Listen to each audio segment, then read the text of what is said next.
అందరికీ నమస్కారం. ప్రస్తుతం తెలంగాణ రాష్ట్రంలో ఒక అంశం చర్చనీయాంశంగా మారింది. దాదాపు మీ అందరికీ తెలిసిన విషయమే. మరి కల్వకుంట్ల కవిత బీఆర్ఎస్ పార్టీపై విమర్శలు చేయడం, హరీష్ రావుపై, కేటీఆర్పై విమర్శలు చేయడంతో ఆ పార్టీ పైన దాదాపు ఆ పార్టీ అధికారంలోకి వచ్చినప్పటి నుండి 10 ఏళ్ల కాలం పాటు ఆ పార్టీలో జరిగిన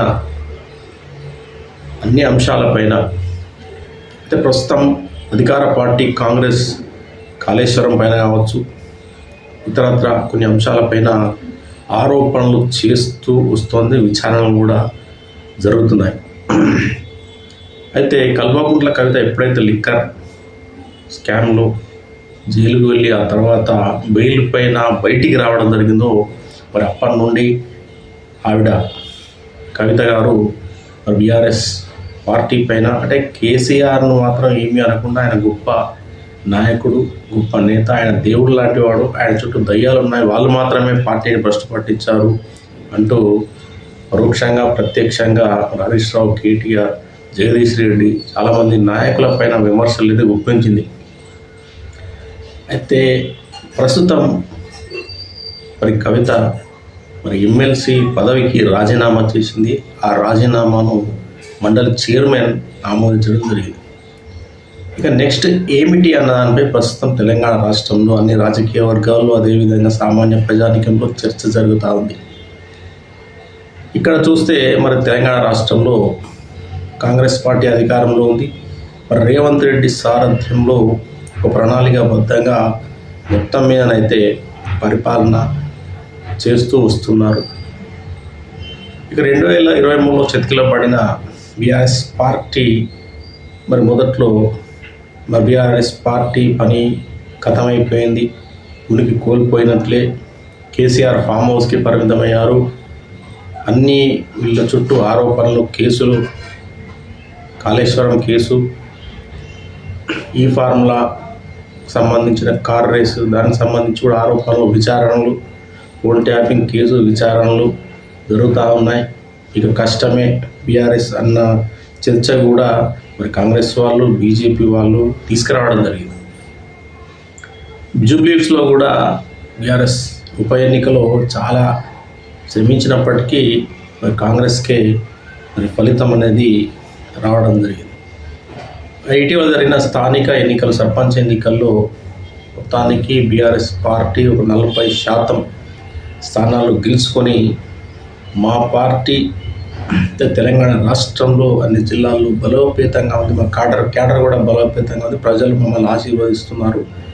ఇక మీ ఆటలు సాగవు ఖబర్దార్ అన్నట్టు మళ్ళీ మరి బీఆర్ఎస్ పార్టీ అయితే మనం చూస్తున్నాం. ఇటీవల జనగాంలో కావచ్చు, ఖమ్మంలో కావచ్చు కేటీఆర్ పర్యటిస్తున్నారు. నూతనంగా ఎంపికైన ఎవరైతే సర్పంచ్ అభ్యర్థులు ఎవరైతే అభినందన సభల్లో పాల్గొంటున్నారు. కాంగ్రెస్ పార్టీకి ఆయన కాంగ్రెస్ పార్టీ పైన విమర్శలు చేస్తున్నారు. హామీలపైన కావచ్చు, ఇతరత్ర అన్ని అంశాలపైన కావచ్చు విమర్శలు చేస్తూ వస్తున్నారు. ఇక ఈ అంశం పక్కన పెడితే ప్రస్తుతం తెలంగాణ రాష్ట్రంలో కాంగ్రెస్ పార్టీ కాకుండా, బీఆర్ఎస్ పార్టీ కాకుండా మరేదైనా పార్టీకి ఇక్కడ స్పేస్ ఉందా, ఆవశ్యకత ఏమైనా ఉందా అన్న చర్చ కూడా జరుగుతుంది.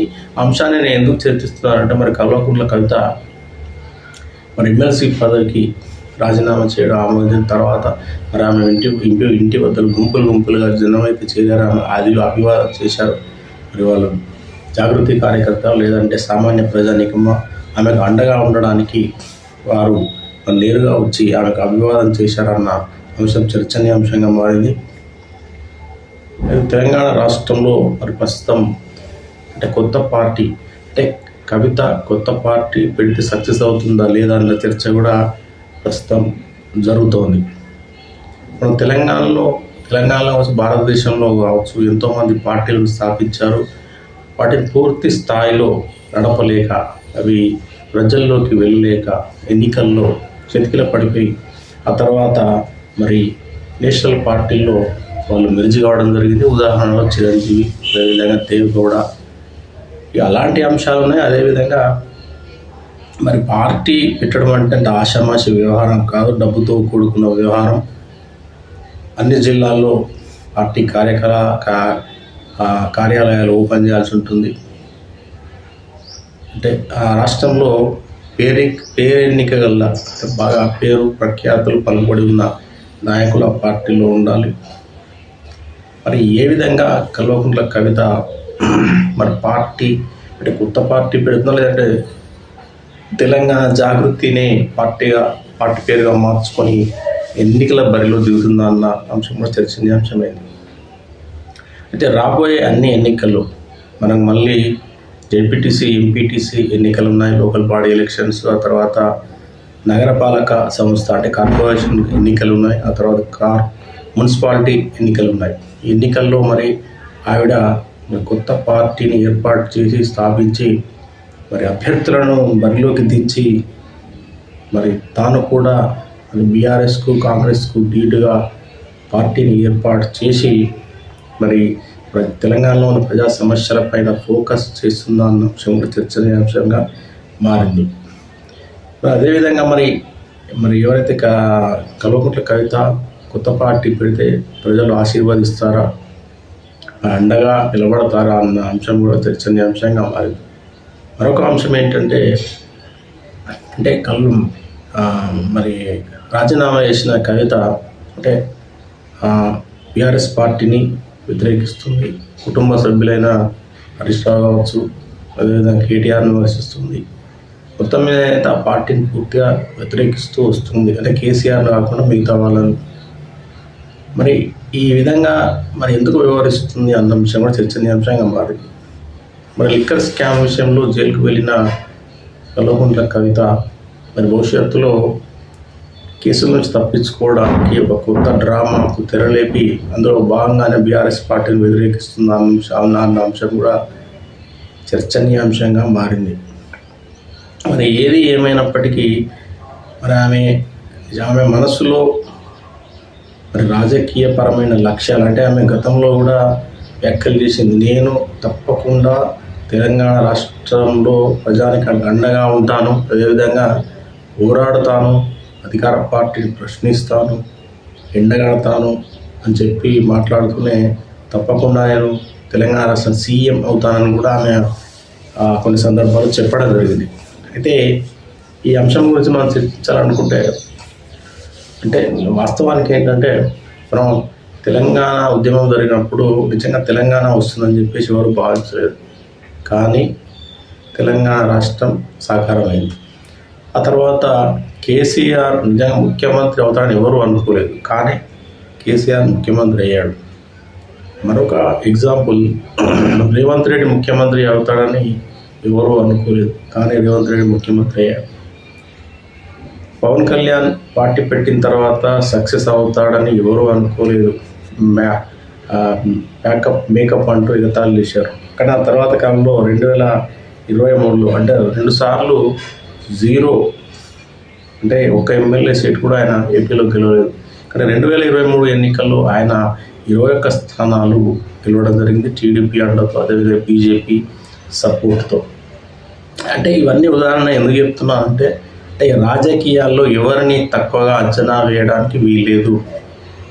అంటే కల్వకుంట్ల కవిత కూడా ఆమె యొక్క లక్ష్యము, ఆమె పెట్టబోయే పార్టీ, ఆమె ఎజెండాలు, ఆమె సిద్ధాంతాలు, ఆమె రాజకీయంగా వేసే అడుగులు, ప్రజల్లోకి వెళ్ళడానికి ఆమె తీసుకునే నిర్ణయాలు కావచ్చు, ప్రజా సమస్యల పోరాటం కావచ్చు, ఇక అనేక అంశాలు మరి ఆమెకు భవిష్యత్తులో కలిసి రావచ్చు అని కూడా మనం ఒక అనాలిసిస్ చేయొచ్చు. అంటే ఎట్ ఏ టైం ఇమ్మీడియట్లీ ఆమె ఆశించిన స్థాయిలో ఆ పార్టీ ప్రజల్లోకి వెళ్ళకపోవచ్చు, కానీ కొన్ని స్థానాలు గెలిచే అవకాశం ఉంటుంది. అంటే ఏ 5 సంవత్సరాల్లో కాకుండా 10 సంవత్సరాల వరకు మరి కవిత సీరియస్గా పాలిటిక్స్లో పోరాడగలిగితే ఖచ్చితంగా ఆమెకు కూడా రాజకీయ భవిష్యత్తు ఉండొచ్చు అన్న అనాలిసిస్ కూడా వినిపిస్తూ ఉంది. నా అనాలిసిస్ కూడా అదే. మరి చూడాలి మరి రాబోయే రోజుల్లో కవిత మరి ఏ విధంగా రాజకీయంగా అడుగు వేస్తుంది, కొత్త పార్టీని స్థాపిస్తుందా, తెలంగాణ జాగృతిని తన పార్టీ పేరుగా మార్చుకుంటుందా, మరి ఏ విధంగా మరి బీఆర్ఎస్ పార్టీ పైన, కాంగ్రెస్ పార్టీ పైన పోరాడుతుంది, బీజేపీతో పోరాడుతుంది, లేదంటే మరి సేమ్ జగన్మోహన్ రెడ్డి ఆ, సోదరి వైఎస్ రాజశేఖర రెడ్డి కూతురు మరి తెలంగాణలో కూడా మరి ఆ పార్టీ పెట్టింది, అంత సక్సెస్ కాలేదు, పాదయాత్రలు అబాస్పాలయ్యాయి, చివరికి పార్టీ అట్టర్ ఫ్లాప్ అయింది. ఏపీకి మళ్ళీ కాంగ్రెస్ వాళ్ళు ఆమెను టేకప్ చేయడం, మరి ఏపీలో కాంగ్రెస్ అధ్యక్షురాలుగా పిసిసి ప్రెసిడెంట్గా ప్రస్తుతం పనిచేస్తూ ఉన్నారు. మరి ఒకవేళ మరి కవిత పరిస్థితి కూడా అలా మారే అవకాశం ఏమైనా ఉందా అన్న అనాలిసిస్ కూడా బయట మనకు వినిపిస్తాను. చూద్దాం. ఏది ఏమైనప్పటికీ మరి ఆమె ఎమోషనల్గా ఏడుస్తూ పలుమారు మాట్లాడి మొన్న మండలి సమావేశంలో కూడా ఆమె చాలా ఎమోషనల్ అయింది. నన్ను బహిష్కరించారు, గెట్టేశారు, మరి కేసీఆర్ చుట్టూ దయ్యాలు ఉన్నాయి, మరి కేసీఆర్ని పక్కకు పెట్టారు, హరీష్ రావు ఈరోజు మరి పార్టీని చేతుల్లో తీసుకున్నారు, ఆయన వాళ్ళ పార్టీ నాశనం అవుతుందన్న చర్చ కూడా ఆమె లేవనెత్తారు. కాబట్టి చూడాలి మరి భవిష్యత్తులో మరి తెలంగాణ రాజకీయాలు ఎలా ఉండబోతున్నాయి అన్నది అయితే ఆసక్తికరంగా మారింది.